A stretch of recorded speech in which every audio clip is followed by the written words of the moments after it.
Khairatabad MLA Danam Nagender ఇప్పుడు కాంగ్రెస్ ప్రభుత్వానికి ఏకుకు మేకులా తయారయ్యారు.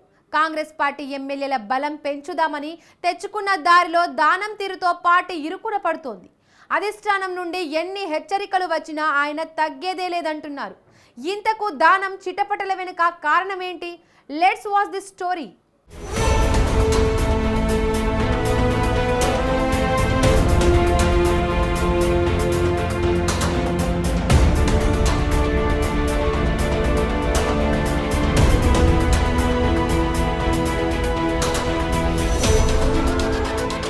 ఖైరతాబాద్ ఎమ్మెల్యే దానం నాగేందర్ చిటపటల వెనుక కారణమేంటి?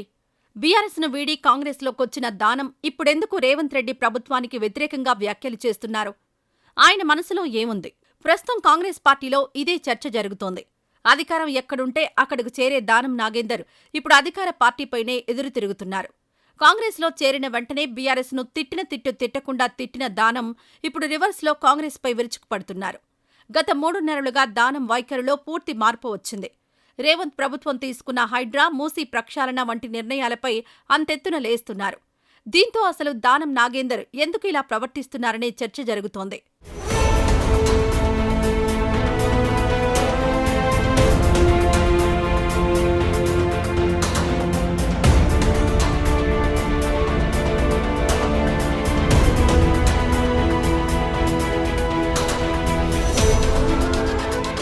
తాజాగా మంగళవారం కూడా ఖైరతాబాద్ ఎమ్మెల్యే సంచలన వ్యాఖ్యలు చేశారు.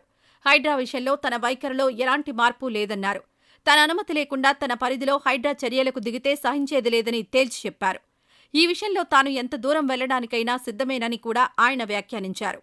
హైడ్రా విషయంలో ప్రభుత్వం తనపై చర్యలకు దిగినా కూడా భయపడేది లేదని కూడా దానం సంచలన కామెంట్ చేశారు. అయితే ఏరికోరి కాంగ్రెస్లోకొచ్చిన దానంలో ఇంత మార్పు ఎందుకొచ్చిందా అని సొంత పార్టీ నేతలే ఆరా తీస్తున్నారట. అక్కడ మాత్రం అడ్డగోలుగా చేస్తున్నారు అనేది నా అభిప్రాయం.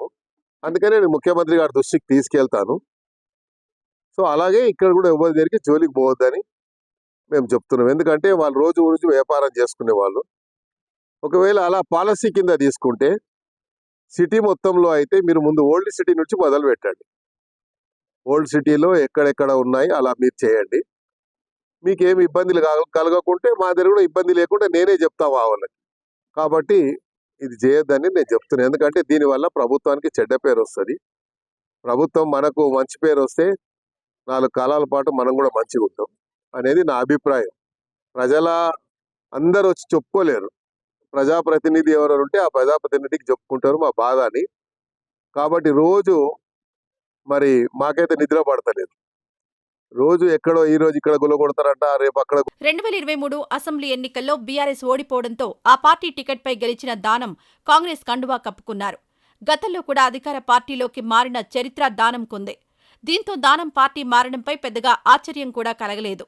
దానం వెళ్లిపోయిన తర్వాత బీఆర్ఎస్ సోషల్ మీడియానే అతనిపై దాడికి దిగిందంటే దానం విషయంలో ఆ పార్టీ ఎంత ఫ్రస్ట్రేషన్లో ఉందో అర్థం చేసుకోవచ్చు. అయితే కాంగ్రెస్ పార్టీలోకొచ్చేటప్పుడు దానం నాగేందర్కు పెద్దగా హామీలేవీ ఇవ్వలేదని, అయితే ఎంపీ ఎన్నికల్లో పోటీ చేసే సమయంలో మాత్రం దానంకు ఓ హామీ ఇచ్చినట్లు చర్చ జరుగుతోంది.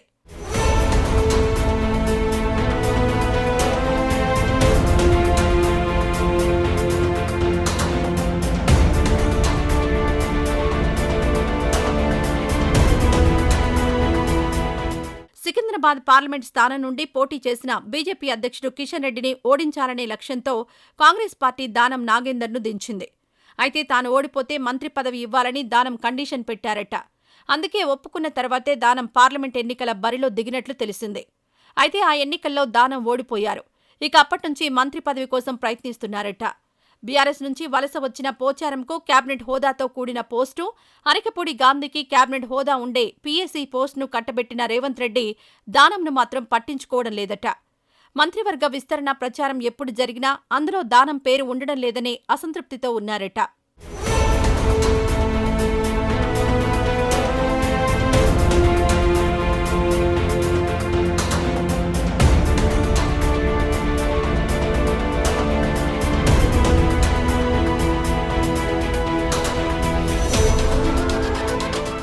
మరోవైపు ఖైరతాబాద్ నియోజకవర్గ పరిధిలో దానం అనుచరులు, సన్నిహితులు ఎంతో మంది ప్రభుత్వ భూములు, నాలాలు కబ్జా చేసి ఇండ్లు, భవనాలు నిర్మించారనే ఆరోపణలున్నాయి.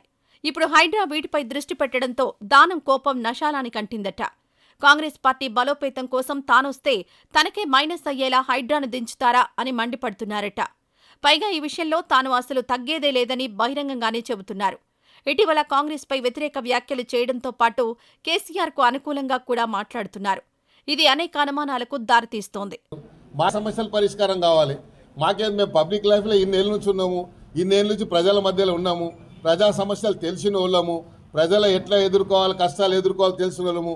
తెలుగుదేశం పార్టీ 19 సంవత్సరాలు అధికారంలో ఉంటే 19 సంవత్సరాలు ఆపోజిషన్ ఎమ్మెల్యేగా పోరాడి చెలో అసెంబ్లీ కార్యక్రమంలో నెత్తులు వలిగి బుల్లెట్లు మా పక్క పైన పోయినా భయపడలేదు.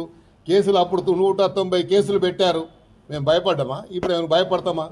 ఇవన్నీ భయపడేటోళ్ళం కాదు. ఇది అనవసరంగా దీనికి రాజకీయానికి తెరలేపుతున్నారు కాబట్టి. ఎందుకంటే మళ్ళా అనవసరంగా వేరే ఇప్పుడు గుడిసెలు తీసేస్తే వేరే పార్టీలు ఊకుంటారా? ఇప్పుడు మేము జిహెచ్ఎంసీ ఎలక్షన్ పోతున్నాము. ఎలక్షన్ల ముందు ఇలాంటి పనులు చేస్తే ప్రజల దగ్గరికి ఏం ముఖం పెట్టుకొని పోతాం మేము? ఎలక్షన్లో మాకు ఓటేయమని చెప్పి గుడిసెలలో నువ్వు ఏలు పెట్టవద్దు. నువ్వు నాలా మీద ఉంటే తీసేయి. ముఖ్యమంత్రి గారు నీకు అధికారం ఇచ్చాడు. ఎవరైనా ప్రభుత్వ స్థలం మీద కబ్జా ఉంటే నీకు కంప్లైంట్ వస్తే తీసేయి, నీకు అధికారం ఇచ్చాడు. లేదా ఇట్లా పార్కులలో కబ్జా చేస్తే తీసేయి, నీకు అధికారం ఇచ్చారు. కానీ గుడిసెలు ఉండొద్దు, ఈడ అంటరానోళ్ళు ఉండొద్దు, ఈడ ఎస్టీలు ఉండొద్దు, ఎస్సీలు ఉండదు, మాలలు ఉండొద్దు, మాదిగలు ఉండొద్దు అని చెప్పడానికి మీరెవరు? అయితే తనకు వైఎస్ఆర్ అన్నా కేసీఆర్ అన్నా ప్రత్యేకమైన అభిమానం. అందుకే తన కార్యాలయంలో వారిద్దరి ఫోటోలుంటాయని దానం చెబుతున్నారు. అయితే దానం ఆగ్రహం వెనుక మాత్రం మంత్రి పదవి రాకపోవడంతో పాటు తన సన్నిహితుల ఆస్తులకు ప్రమాదం పొంచి ఉందనే కారణాలున్నట్లు టాక్ వినిపిస్తోంది. ఇప్పటికే దానం వ్యవహారంపై సీఎం రేవంత్ రెడ్డి కూడా మండిపడుతున్నారని, అధిష్టానంతో మాట్లాడిన తర్వాత దానం విషయంలో నిర్ణయం తీసుకుంటారనే చర్చ జరుగుతోంది.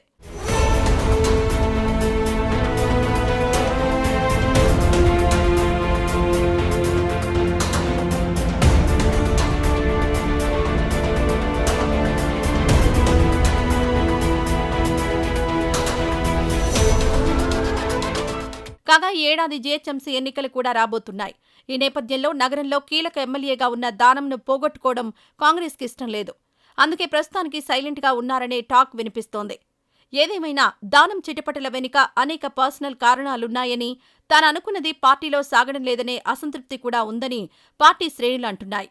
మరి ఈ పరిణామాలు ఎక్కడకు దారితీస్తాయో చూడాలి.